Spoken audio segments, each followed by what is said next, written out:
des Échos. Bonjour Stéphane. Et Mathieu Bock-Côté. Bonjour Mathieu. Bonjour. L'explosion hier à Bandar Abbas sur le détroit d'Ormuz a suscité tout de suite l'inquiétude.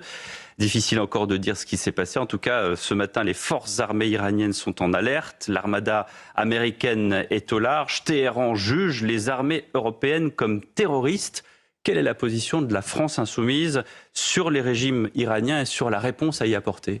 Notre position, elle est très claire depuis des années, y compris depuis l'arrivée au pouvoir de ce régime. Moi, personnellement, je n'étais pas né à l'époque, mais Jean-Luc Mélenchon déjà prenait position, évidemment, en opposition absolue avec ce qui est aujourd'hui une théocratie et contre laquelle il faut lutter, contre lequel d'ailleurs le peuple se révolte et se rebelle. Maintenant, la question qui est posée, c'est comment faire en sorte qu'on puisse tourner la page de ce régime.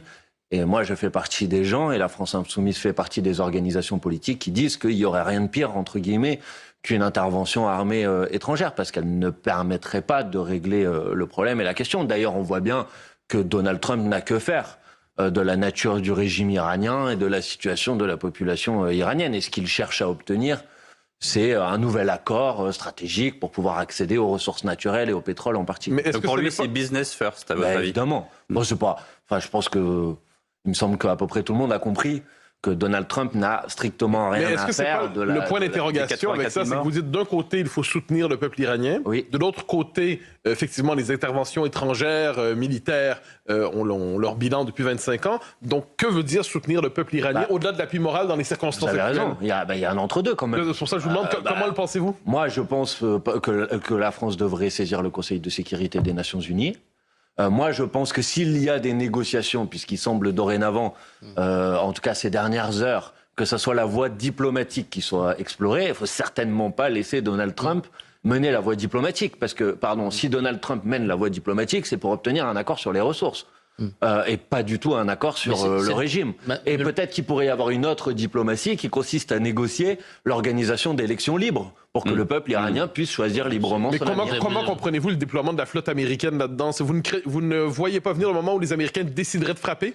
C'est une possibilité, vous avez raison. Alors la question est de savoir, est-ce que c'est une manière de faire pression de la part de Trump, d'un rapport de force, comme il l'a fait sur le Groenland, par exemple, pour ensuite essayer d'obtenir un accord dans lequel Trump gagnerait, je sais quoi, un accord privilégié sur l'accès au pétrole ou des choses comme ça, ou est-ce que ce sont les préparatifs d'une opération militaire ? Mais en tout cas, on ne peut pas laisser Trump à la manœuvre tout seul sur ce sujet. L'ONU, ça existe quand même. Est-ce que vous n'êtes pas un peu naïf là sur cette option diplomatique ? Le régime des Mollahs, vous le disiez, il est là depuis 1979.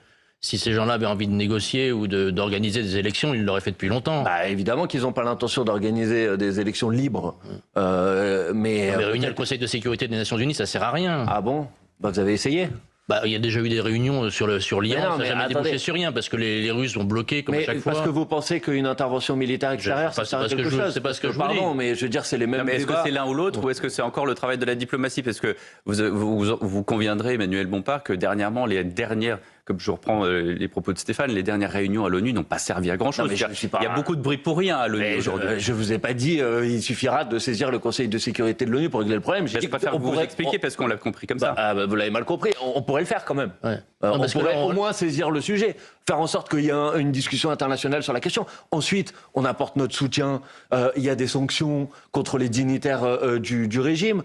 Enfin, on peut faire un certain nombre de choses sans déclarer la guerre à un pays. L'inscription des gardiens de la Révolution il y a un an, au niveau de l'Union européenne en tant qu'organisation terroriste, c'est une bonne chose ? Mais il y a un an, il y a eu une résolution qui a été soumise au vote à l'Assemblée nationale de soutien au peuple iranien. Nous l'avions votée et dans cette résolution, il y avait cette demande et cette exigence. Donc ça va dans la bonne direction.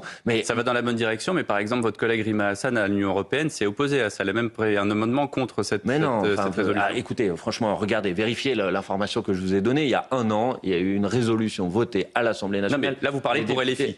Oui, là je vous parle Rima Hassan, elle est membre de la France Insoumise, donc je ne sais pas à quoi vous faites référence, je ne connais pas cet amendement, mais en tout cas, notre position sur ce sujet, c'est celle que nous avons votée à l'Assemblée nationale. Mais est-ce que vous ne craignez pas, dans la séquence actuelle, parce que lorsqu'il y a une insurrection et qu'il y a répression, quand la répression frappe fort, l'insurrection se dissout, est-ce que vous ne craignez pas à terme, encore une fois, que le régime des Mollahs se maintienne, que le soulèvement des Iraniens soit encore une fois balayé? Est-ce que vous ne craignez pas finalement que le régime en profite pour se renforcer dans les circonstances?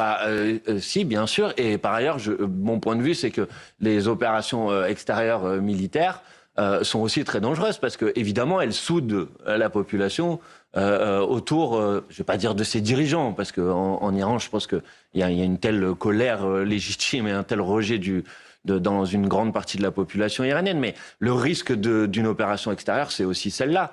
C'est pourquoi il faut trouver, je vous dis pas que c'est facile, je vous dis pas que quelqu'un a la baguette magique, mais il faut trouver le chemin qui permet d'appuyer la révolte du peuple iranien, mais pas de la dénaturer par une intervention militaire extérieure. Rappelez-vous l'Irak quand même. Oui, rappelez-vous l'Irak. Rappelez-vous l'Irak. Avec les conséquences qu'il y a eu derrière. Les conséquences en tout cas, on ne sait connues. pas ce que va faire Donald Trump. On sait qu'il y a une deuxième armada qui